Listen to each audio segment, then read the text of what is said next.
Good morning, everyone. Welcome to Talking Horses, the Thursday edition. Live and in color from Aqueduct, Paul Verderosa in a weird spot, sitting in the host's chair today. That must mean everybody's gone. But I have got someone really special sitting here next to me. If you're not familiar with this man, you should be. He's all over X, does great work. Admittedly, I am not an X person, so I only go on there very rarely, but it's to see his stuff.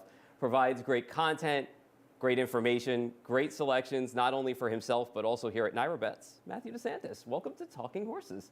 Thank you so much, Paul. Really appreciate the opportunity to be here today. Like you said, everybody's out, but we'll take good stewardship of the show and look forward to talking about this 8-race card with you today. Should be a lot of fun. Before we get into the card today, tell everybody who may not be familiar with you about yourself, your journey in racing, how you got here. Yeah, absolutely. So listen, like so many other people, it started with my family. My dad took me to Penn National when I was 11 years old. I turned my $10 allowance money into $15 and I was hooked. Been playing horses ever since, but I was not in the industry for a long time. I was actually a college professor for 16 years and I still do actually teach classes on the side.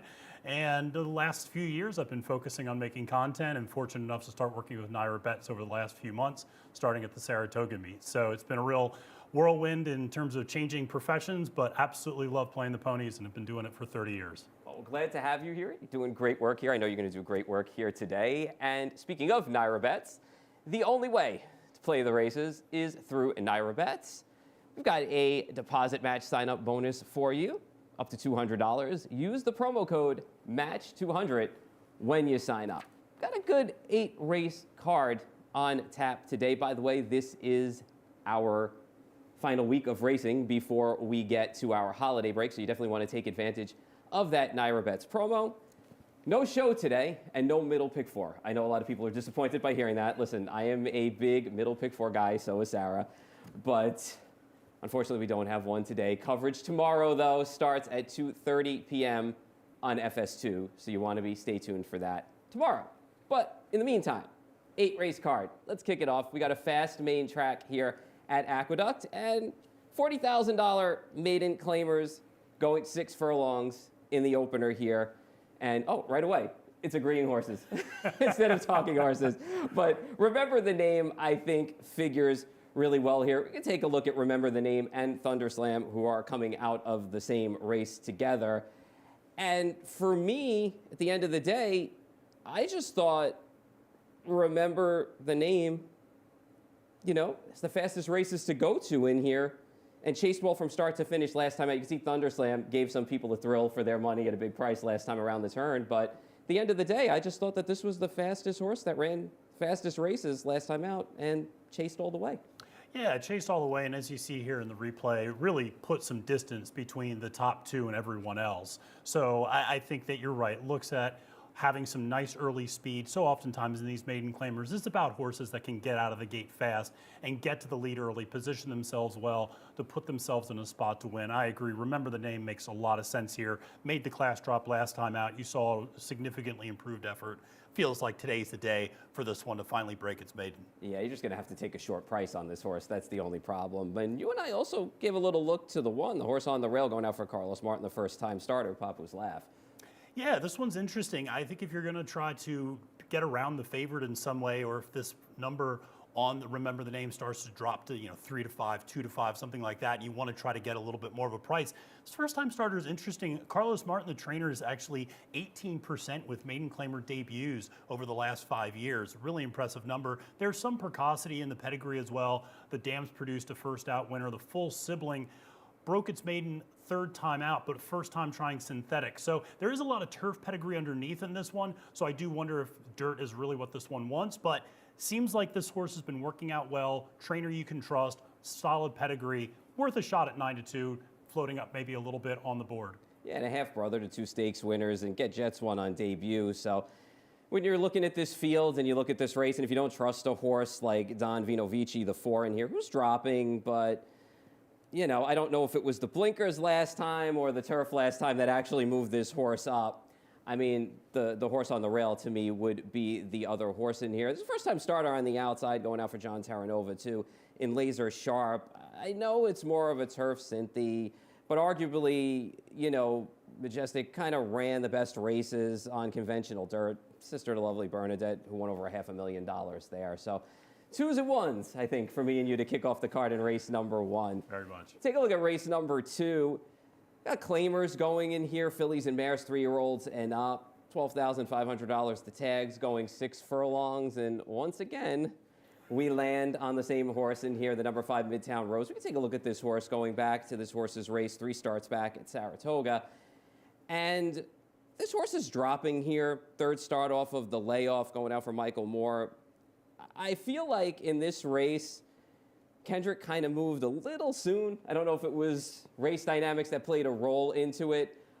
But this horse ran well, took the lead, kind of tired a little bit late to a horse to a T. We'll see a little bit later on. I just feel like, for me in here, I'm hoping Kendrick back onto this horse, remembered this race, not going to pull the trigger too soon in here. And I think this horse just figures on the drop down against a group like this. Yeah, I agree with you. And I think it's one of those things where you could look at a potentially strong pace in this race as well. And I really like the pace setup for Midtown Rose. And the fact that this is a horse that's comfortable coming from off the pace, doesn't need to be right up on the lead. I think you can see a lot of horses potentially pushing an aggressive pace here. Kendrick, I think, can be smart, sit behind that pace, and then angle out of the top of the stretch and make its move.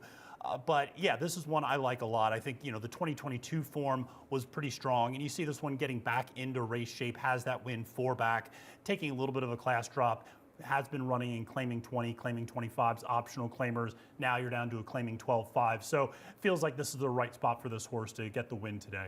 A horse that I have second, who you have a little bit further down, is a horse that has quite a bit of races earlier in the year to go back to that would beat this group, and that's the number 4 Customer Experience. I just wonder, off of the layoff for Charlie Baker, it was okay numbers coming off of layoffs like this. I just wonder if this horse's better days are a little bit behind him with this drop, and you just wonder if he can get back to those races. Yeah, I think that's a fair point. But playing him on the class drop, I think, does make a lot of sense. Again, a horse that has traditionally been running claiming 32s, claiming 40s, now you're at a claiming 12-5 again. So, and has run well. I mean, you look at that start 3 back at Belmont, finishing second in a claiming 40. So, that was a solid start. Might not have earned a very big buyer speed figure, but this horse, I think, could absolutely fit in this race. I wanted to include her in my top 4, which is why I have her in that position, but definitely capable. And at 6-1, you're getting a little bit of a price on the morning line. A little bit of value for sure. And you talked about the pace scenario, and here in a couple of horses that are probably going to show speed in here include the number 1 St. Eros Girl. We could take a look at that horse from the race back on December 17th of last year.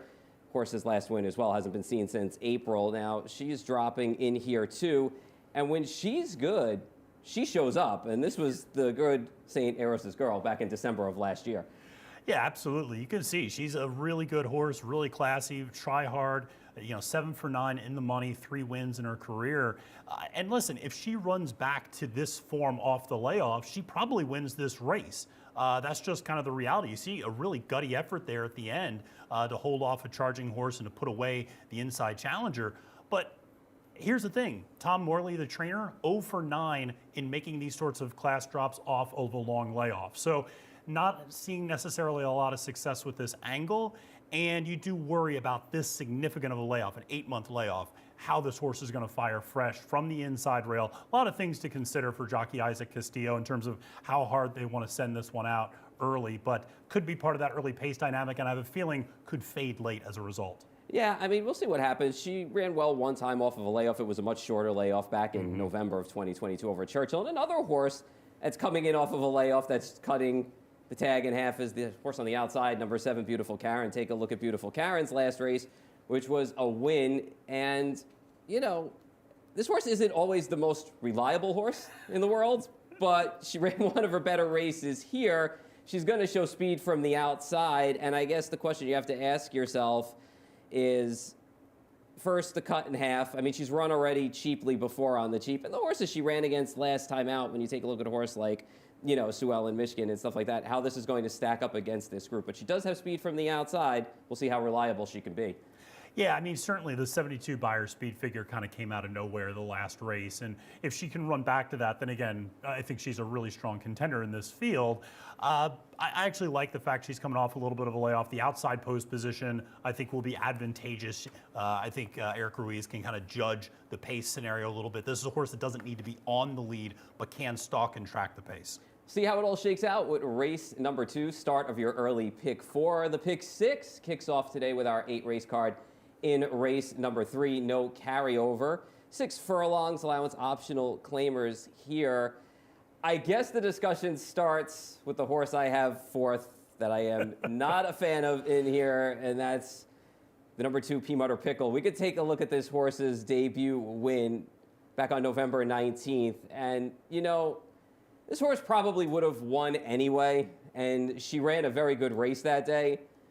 But man, I gotta ask myself, was she really that good, or did the track help her along that day on a day where we saw some exaggerated results? I'm not saying she's a bad horse, but I think the track helped her out a little bit, and I think there's other speed in here. Yeah, there's other speed, and she absolutely benefited, I think, from a pretty, and maybe not a golden rail, maybe we can call it a silver rail, but it was definitely a rail that benefited a lot of horses once they got out on the front end. And you do have to wonder now, coming back facing winners for the first time, this is a much tougher test. I have a feeling this is the type of horse that people might very well single in an early pick 5 sequence, that I would actually go the opposite direction like you. I would play against this horse and try to kind of maybe use a couple of horses to beat the 2 in this spot, because I do think that effort was exaggerated and you might see a little bit of a regression second time out. Yeah, I mean, I don't really, if she wins today, she wins without me. I know you like her a little bit more than I do because you have her second, but I just feel like there's other speed in here. One of the speeds to her inside, I think, is the number 1, Concerti. And we'll take a look at this horse's win back at Saratoga. It's always nice to see the spot. The debut was really good, though. I mean, she was well within herself, too, when you watch this race. And she carried Luis Saez to the top in this race and then kicked clear down the lane. So I thought she ran a really good race. I think she didn't get the right trip in the Seeking the Ante the next time out. I think today, with a little bit of a layoff, she does have the inside post. The last work coming in was pretty good. She's definitely going to show speed from the inside here, and I think she's going to take it to Peanut or Pickle early on. Yeah, I think absolutely she could. And I think the question really is going to be Dylan Davis. When he is aggressive, that's when he's at his best. And so from the inside rail, you would think the question is kind of being forced of him. You got to get out of the rail and got to get out of that inside post position. Be aggressive. Like you said, take it to the 2 early. I think it's also noteworthy a couple of horses are getting blinkers added. One of the horses you like a little bit, Bernie Takes Charge, getting the blinkers added. So you could see some more horses being a part of that early pace scenario if they get a little bit more forward now. Yeah, I mean, in Bernie's Takes Charge case, I thought she ran pretty well in the Maid of the Mist. I mean, I guess the only question for her is the 6 furlongs for the distance. And you know, with Valentine's Gift putting the blinkers on too, I mean, you know, cuts back after being overmatched last time out in the Maid of the Mist. I mean, she has speed too, but we both landed on the same horse in Unicorn Cake. And I mean, I don't know how you see it, but I mean, for me, she's reliable. She fits at the level. She can stalk a pace that may develop in here. And I like the way in her debut, the way that she ran down Focus Pocus in there. I mean, after that, she kind of hopped at the start at Finger Lakes and then the Breeders' Futurity Stakes there as well. She had a little bit of an issue. She was up against it a little bit. So those are my feelings on Unicorn Cake. I mean, I don't know how you see it. Yeah, I see it pretty similarly to you. I think this is one that you could argue is making a little bit of a class drop, having run 3 consecutive stakes races after breaking her maiden. So I think that that's certainly a positive for her. The other thing is, you know, you look at that effort 2 back was over a sloppy sealed track, probably just didn't like the going that much. You mentioned the problem with the start at Finger Lakes. So I think you can make some excuses. And then you look at that effort last time out at a big price, ran really effective, ran 3rd. Keeps Kendrick aboard. I think Kendrick's actually in for a big day today.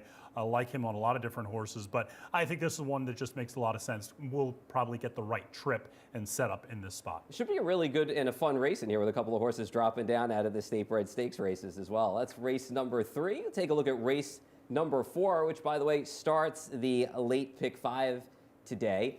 So you want to keep that in mind with our 8 race card. Starter allowance race for filly and mare 3-year-olds and up, which was started for a claiming price of $50,000 or less. We're going to go 6 furlongs in here, taking a look at this race. Take a look at Icy Reply and She's So Awesome. They hooked up together back on November 18th, and it was a day where, well, Proudfoot got the best of them, and Icy Reply got the best of She's Awesome. This was one of my favorite replays to watch for today because Ice Reply kind of looks spent at one point, and then all of a sudden she spots another horse, and she's like, hey, great, I have company to run with again. And I mean, Icy Reply just seems like the type of horse that wants to run with horses, not necessarily past horses, which is indicative of her career victories in terms of 4 for 41, but with 14 second place efforts. And I thought She's Awesome made a nice kick from the back, but I really thought she was going to gain up a little bit more ground that day. Got a little bit of a pace setup, I thought, and still wasn't able to bring it home for Linda Bryce. Is now a shorter price today. I have her second. Obviously, I like her. You have her up top in this spot, and understandably so. She's certainly a very logical choice in this spot. I know horses like Icy Reply and She's Awesome are starting to pile up those second place efforts, which I never like to see. But in the case of She's Awesome, I really think, like, for me, she's my lock today. I know she's not much of a price, but she's my lock today. I just think she's the most consistent horse in here. She can go on it from near the lead or just off the pace if she has to. In Icy Reply's case, again, another horse that doesn't like to win much, but she does show up more than she does not, so I think she figures in here. You landed on Roman Goddess, so talk a little bit about Roman Goddess. Yeah, I just think this is one that is really going to get the right sort of trip set up. Can sit from off the pace a little bit. Again, I think there might be some speed in this pace, but can, like I said, sit maybe a third or fourth, sit a little bit of a tracking trip, and then close from the back. Manny Franco figures to be relatively aggressive, making sure she's well positioned early. I think this one makes a lot of sense. Again, you go the cutback, I really like. This horse is now going back to 6 furlongs where she broke her maiden, had been running at 1 mile and 7 furlongs, dealt with a sloppy track 2 back. Last time out, 7 furlongs, always a tricky distance. Now you're getting back to a more comfortable spot for her, I think. I just think that this one, maybe it's the other Linda. We always talk about the other Chad. This is the other Linda Rice horse in this race with Manny aboard. But I'll try to get a little bit more of a price in this one with Roman Goddess up top at 9-2 in the morning line. I think you'll get a little bit of a price on her. And I just wonder, though, how the pace scenario is going to work out for her. That was my only problem in here with a horse like Shaman Prince and Queens over 3s.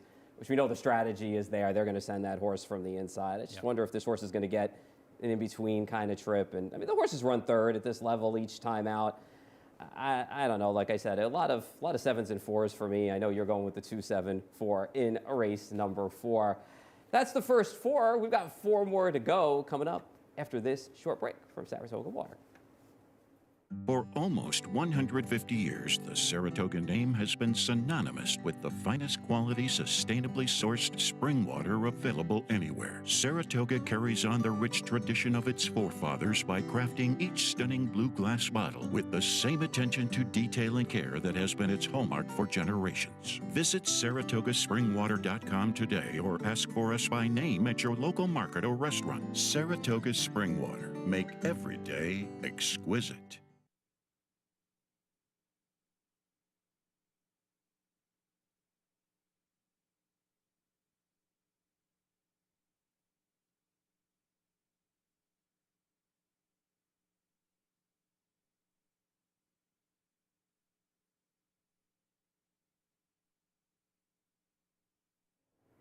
Welcome back to Talking Horses. Paul Verderosa, Matthew DeSantis, our fine sponsors at Saratoga Water. Keep them in mind. Race number 5, 6 furlongs. Claimers here, $40,000 if you want to take one home. Fillies and mares, 3-year-olds and up in here. And look at this, we landed on the same horse again. Are you sure that we handicap this card without looking at each other's picks? That's what I wanted. We just talked about that before the show. We did. I mean, I'm somebody, I like to shut everything out when I do handicapping, and then I'll compare notes afterwards. And when I compared notes, I said, oh, this is going to be a lot of agreeing horses today. It's funny, too, because cards come out early, and, with the holiday break coming up, and just trying to get work done, I actually had this card done pretty far in advance and put the picks up pretty early in advance, usually earlier than I do. Actually, somebody mentioned that I put them up too early. Maybe some people want to get a head start on things. Don't worry. I know, people are probably thinking about, was it me that said it? Was it me that said it? Anyway, race number 5 in here.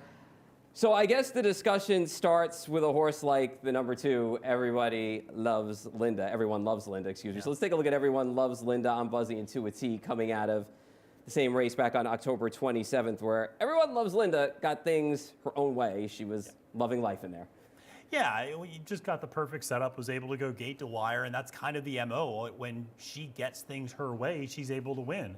And her last 3 victories that she's had over the last 5 starts have all been gate-to-wire efforts. So the question is, what's going to happen if she doesn't get things her own way? Obviously, a very admirable effort being able to hold off a couple of challengers to a tee and on Buzzy. So, a good effort there, and certainly has seemed like a new horse since coming back from that little bit of a layoff from May until July. And since coming back in July, has run really well for Edward Barker. So certainly a horse you got to take seriously, but I think we're both going to try to get around this one with the number 3 for Rob Atras, who's second off the layoff.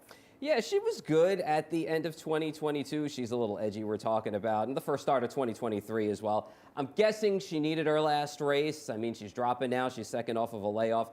Her best races in here make her tough, and I just feel like she is not going to be far behind Everyone Loves Linda in here if she shows the speed that she's shown. And, On Buzzy can be on the chase as well.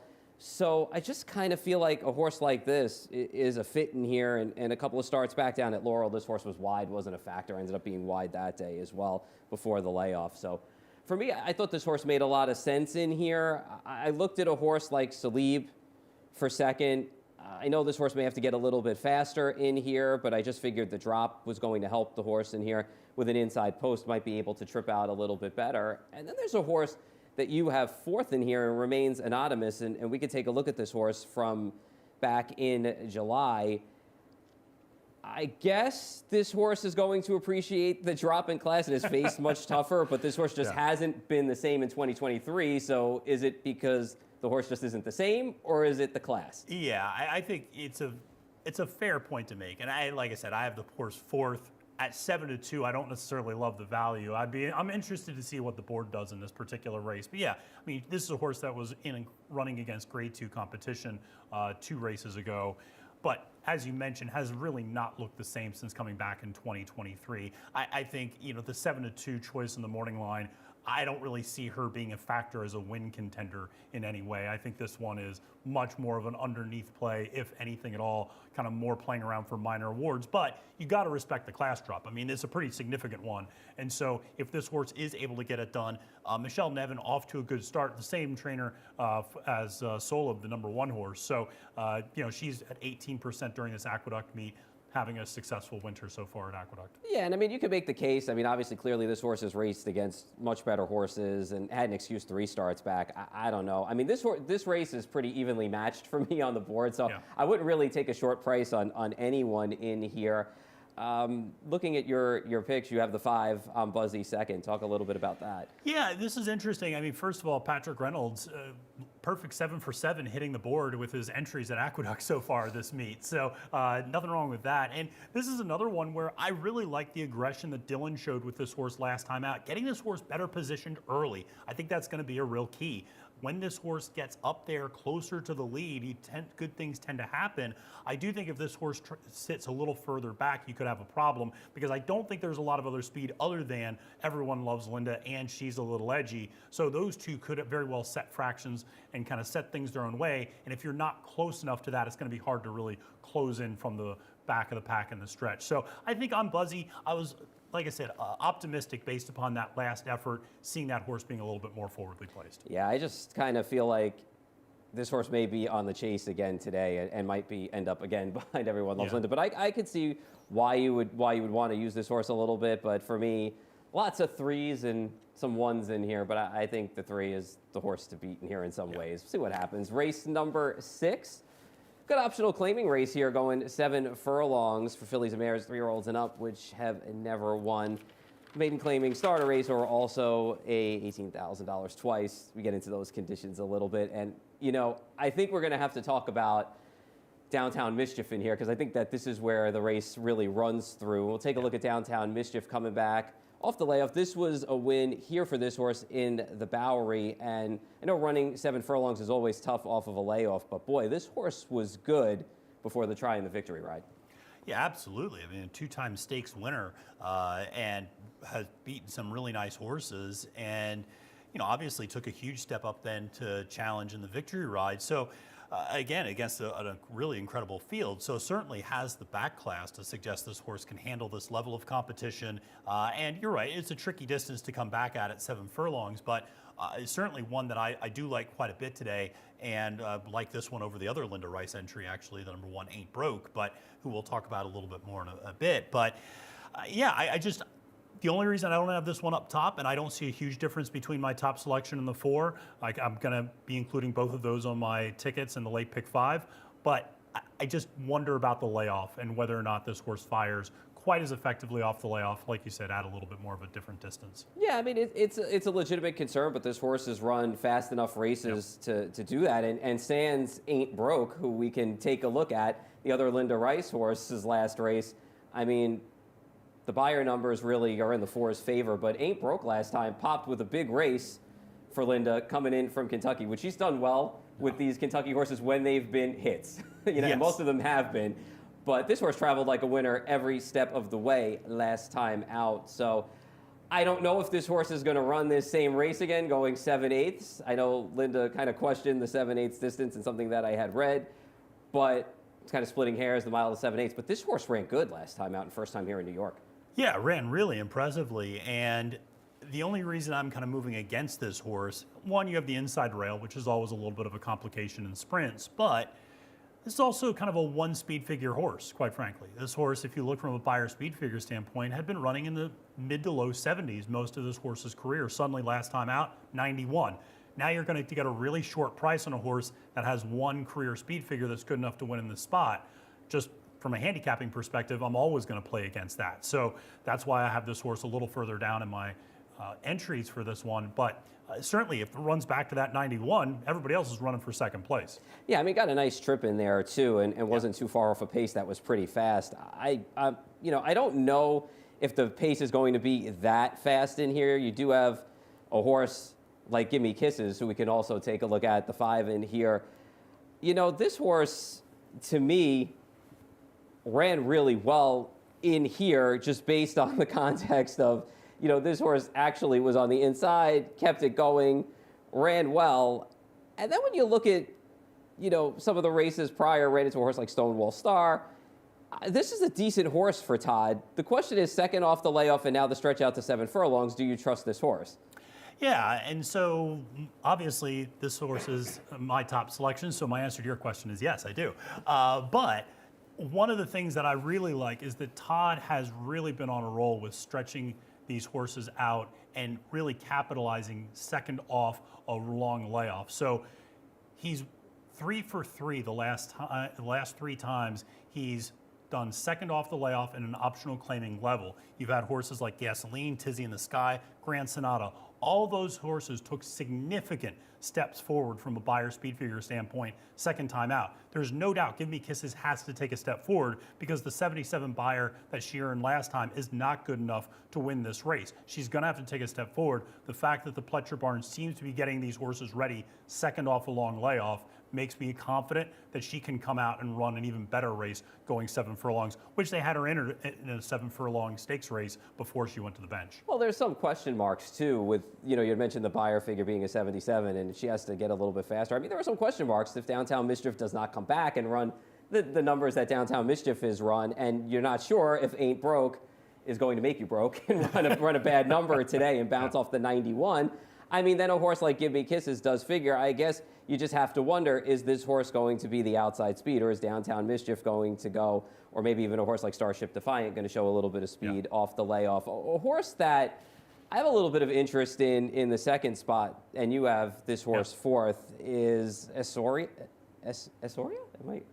Essoria. There you go. Essoria. I've listened to like 3 replays to try to get this right. Listen, I'm flashing back to Sunday when I couldn't say a horse's name from a race down at the fairgrounds, too. So it's third start off of the layoff for this horse. And turf to dirt, first time Rick Dutrow, who's been doing well with his return in horses like this. And honestly, the two races down at Delaware that this horse ran going the 2 turns were just fine for me. Ran very well. I don't think the 7 furlongs is going to be that much of a problem either for this horse. I think this fits this horse well. It's a good starting point.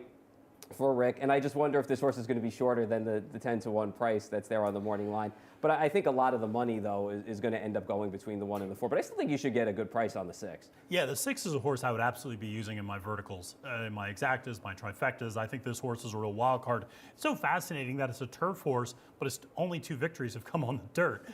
So I don't think the surface today is going to be much of an issue. Coming out of Graham Motion's barn, it's a barn I really trust. I know him and Dutrow have a good relationship. And so the fact that this horse is down Rick Dutrow Jr.'s barn, 27% at the Aqueduct meet, you got to take all of the horses he's sending out pretty seriously because they're all live and running really well. Yeah, and this horse doesn't have to get that much faster to win this race, to be honest, and should get a good trip outside of whatever speed is in the race. So good 6th race on tap as we turn to race number 7.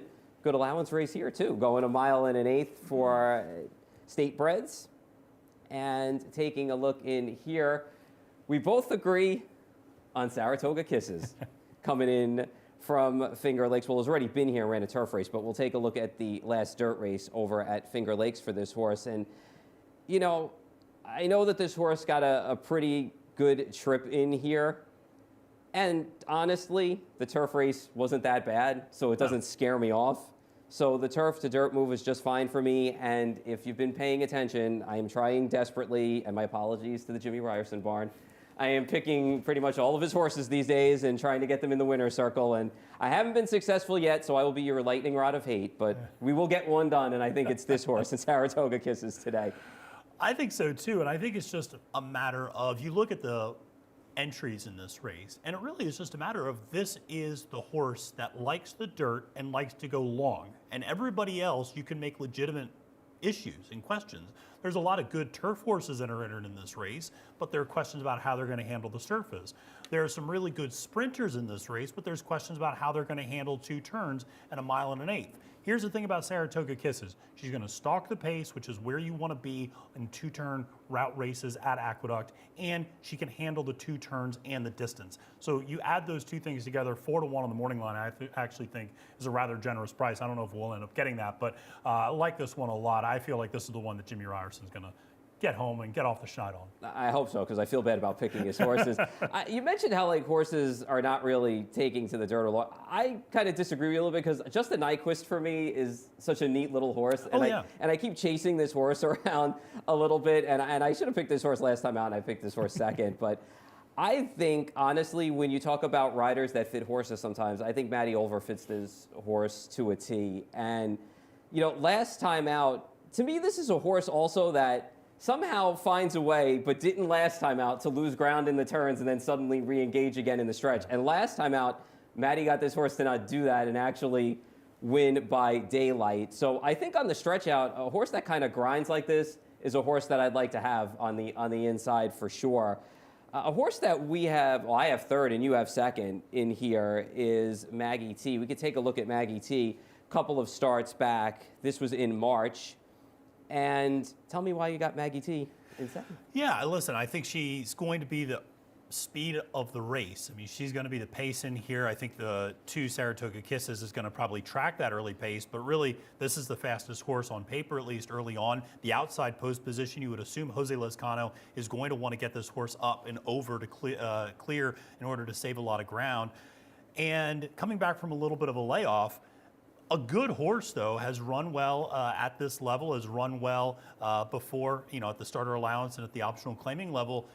And I just think this is one that, because there's not going to be a lot of pace pressure, could end up getting the right sort of trip and may fade a little bit late coming off the layoff, might just fatigue stretching out to 2 turns for the first time, but is going to be forward. And quite frankly, that's kind of, you want a forward or tracking trip going 2 turns on this track. So that's one of the reasons I had this one second. Yeah, I just question the 1 1/8 coming off the layoff for this horse with an outside post. I mean, I'm assuming she should be able to clear unless Saratoga Kisses is really on the send with Kendrick from the inside.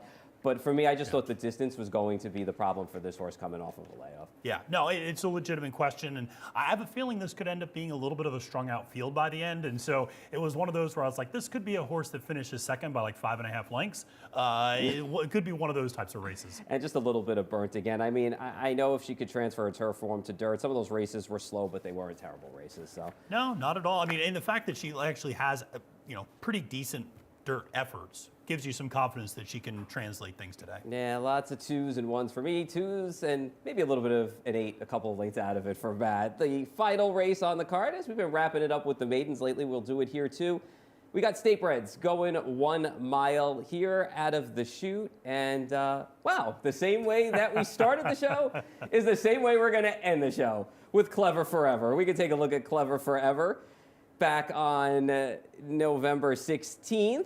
And, you know, I mean, probably should have won this race, given the way the race unfolded. Certainly bred to go the mile, though, in here, and arguably has run the best races in here out of horses without the most chances. And it's Todd, it's Kendrick, maybe a little bit closer today. And that, you know, debut race wasn't bad with the horses that were in it, with Mariachi and General Banker, and Factually Correct. So I think we both agree this is the horse to beat here. Yeah, it feels like the horse to beat. This will actually be my single in the late pick 5. This is one that I just really feel pretty confident in. You know, that effort you saw at the beginning of the replay, how wide, you know, he had to go around the far turn. You're talking 7 wide. And so gave up a lot of ground. You get a better ground saving trip, a little bit more forward. I think Kendrick will put this horse, you know, maybe sitting 3rd or 4th rather than being 8th or 9th. And I think it's a totally different reversal in that regard, as the horse has worked out very nicely since coming back from that effort last time out. And I just think is going to be able to kind of get this field and has a good spot here. Yeah, we basically saw the race the same way, and even you look at our picks underneath. I mean, I went to Very Funny here, and I wish this horse would finally put it all together, I think is a good way to put this, and blinkers on for this horse. And you know, maybe there'll be a little bit more speed with the blinkers on today. Not really 100% sure. I mean, this horse does have races, just needs to improve a little bit to be fast enough to win this race. And I just think it has the look of a horse that could win races, but just hasn't put it all together yet. So I'm hoping Third Start Off the Layoff will do that. Yeah, my biggest concern with Very Funny is more the pedigree. Practical Joke going a mile. I'm just, you know, that's a sire that has an average winning distance of 6.4 furlongs. And so the longer Practical Jokes go, the more worried I tend to be in them. But I agree, the blinkers, it feels like this horse has a win coming soon because it's done everything but win. It seems to do things the right way. Speaking of everything but win, the number 3, Refua, that's a horse that also does everything but win. 19 races, still a maiden, but 11 times in second place. We just saw a horse last week, Risk Free, start its career 0 for 20. This feels like a very similar spot. A try-hard horse has made $185,000 for a $6,500 sale. So a profitable horse, but just not one to get in the winner's circle yet. Yeah, tough to trust to win, and they lose me after about 10 or 11 or 12 starts. I start to get up their bandwagon, but definitely a horse to use underneath. By the way, Luis Rivera Jr. is going to be on the 5, Twirling Vine, in the nightcap. That's a horse, too, that's taken a step back, but, you know, maybe can figure 2 underneath. Getting Lasix the first time, a couple things to like there. Yeah, so lots of 2s for us and the rest underneath, and I think we're done. Have a good time? Pretty good. This was a lot of fun. We should do it again. All right. Hopefully we get to it. Your homework, by the way, is not done because you want to get to NYRA-Bets. Help this man along because he works for NYRA-Bets right here. Use the deposit match. Sign up bonus code MATCH200. We'll match $200 for you with your sign up bonus up to that amount. There is no middle pick 4 today. I know we're all sad about that. There is no show today for America's Day at the Races, but tomorrow you can tune in for America's Day at the Races. Coverage starts at 2:30 p.m. on FS2. Keep in mind that this is our start to our final week of racing before we go on a holiday break after Sunday's card. I will be here tomorrow with Sarah, sitting over there. Sarah will be sitting here. Great job today for your first time out. It was a pleasure having you. Remember, check this guy out on X and on NYRA-Bets. Lots of great info and lots of great content. Safe trip today for all our riders and our horsemen and horsewomen and our horses. Chris Griffin's coming up next with the scratches and changes. Have a great day, everybody. For almost 150 years, the Saratoga name has been synonymous with the finest quality, sustainably sourced spring water available anywhere. Saratoga carries on the rich tradition of its forefathers by crafting each stunning blue glass bottle with the same attention to detail and care that has been its hallmark for generations. Visit SaratogaSpringwater.com today or ask for us by name at your local market or restaurant. Saratoga Spring Water. Make every day exquisite.